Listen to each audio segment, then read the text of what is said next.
Now, I'm joined by Executive Director of the Henry Jackson Society, Dr. Alan Mendoza. Thank you very, very much, Dr. Alan. It's great to have you on the show. A lot of our viewers are concerned about a potential escalation in our support for Ukraine against Vladimir Putin. So we've had tanks very recently, 14 Challenger 2 tanks, and now Volodymyr Zelensky thanking us in advance for providing fighter jets. It's not confirmed yet, but he's pretty confident about it. Is this a good thing? Well, I think it is, because the thing we should be most concerned about in this whole conflict is Vladimir Putin winning it. He has started a war of aggression, a needless war, one where there was no basis for what he was doing. And if he's allowed to win that war, frankly, none of us will be safe, because he'll do it again. Others will think they can do it again. And the effects of that will be felt by people in this country. By far the best and simplest path for us to follow now is to give Ukraine whatever we can do, even if it is fighter planes next, in order for them to win the war as quickly as possible, push Russia out of Ukraine and get back to the status quo ante, because that is the best way we can guarantee the international system. I completely get that Vladimir Putin needs to be stopped, and there's no disputing that as far as I'm concerned. Okay, I want to make that very, very clear, because there appears to be some people who are calling me some kind of Putin shill online, which I'm certainly not. However, I am concerned about us being dragged into nuclear World War III, right? And I think we all should be quite concerned about that. And one of my big concerns is that the smart money is on the fact that Vladimir Putin will probably make some gains in the coming months as the weather softens over there. And if we've already gone full frontal with tanks and full frontal with fighter jets, what do we do next? Is it troops on the ground? And that's war, isn't it? No, it won't be troops on the ground, because there's no appetite in Western countries to put actual troops on the ground. Our philosophy has been simple.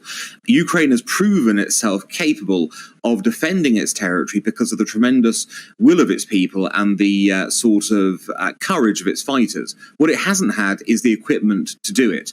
And I think what we've been trying to do is supply the equipment, which has made a major difference in Ukraine's ability to resist Russia's aggression. And while you may well be right, there could be in the spring offensive that Putin presumably planned some Russian gains, I think there'll be much bigger chance of Ukraine being able to stop those, or indeed roll them back and push the Russians back to their borders, if we supply the kit to do so. What we do know for certain is if we don't do that, Putin has an advantage in this conflict, and that is not in our interests. No, indeed. How do you think that the continental European community is behaving? Britain, 2.3 billion quid's worth of military aid to Ukraine in the year just gone, more than any other nation except the United States. We've guaranteed at least the same level in this coming year. We have now added tanks and probably, anyway, about to add fighter jets to that, certainly the training for them. The argument that, well, if we don't stop Putin, then he'll roll through Europe. I'm sorry, but shouldn't our European friends and allies be doing a bit more to make sure they stop getting invaded? Why are we doing it all? I think, look, you're right to highlight Britain's contribution. Here we are, a proud independent nation, making our weight felt, our traditional weight felt on the world.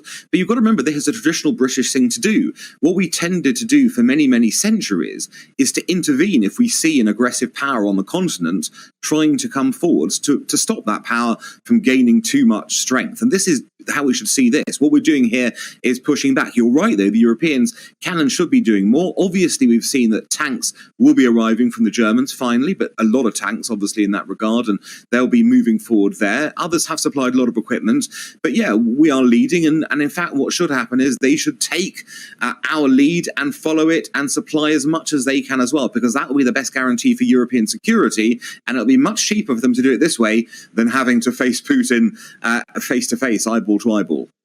Yeah, I completely get that, absolutely, and we all hope that this stops, frankly, as soon as possible. But at what point do you think the British taxpayer would have a right to stand up and say, we're all skint now, we can't give anyone a pay rise, apparently, of any kind of magnitude whatsoever in our public services, and we're having trouble paying our energy bills, we're having trouble with the cost of living in general, bread has pretty much got security tags on it in shops now when you walk in, for goodness sake.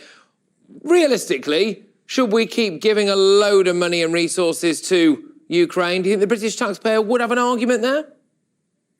Well, the British taxpayer would have an argument there if it wasn't for the fact that Mr. Putin's caused this economic crisis by his energy diplomacy and what's happened. If we don't push him back to his borders, he will be able to, anytime he wants to, use that energy sort of hand grenade and detonate it against us. What this war has certainly done is accelerate our move away from dependency on Russia. That will longer term stabilize prices, enable us to deal with the energy part of the crisis, and will enable us to have more supply elsewhere.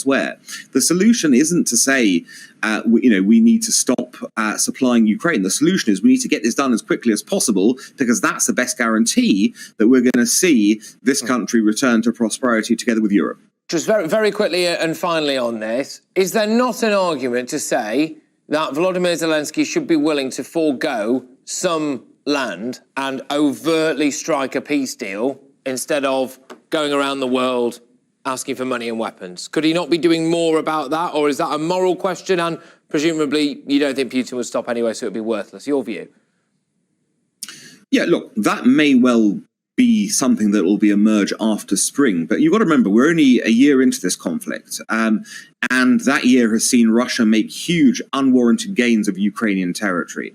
The best chance of suing for peace is if the Russians realize they really can't win this war. And the best chance of that happening is for us to supply Ukraine so that Putin can see the game is up and he himself comes to terms. Otherwise, he won't do so. Dr. Alan, thank you very, very much. Really enjoyed that. Dr. Alan Mendoza there.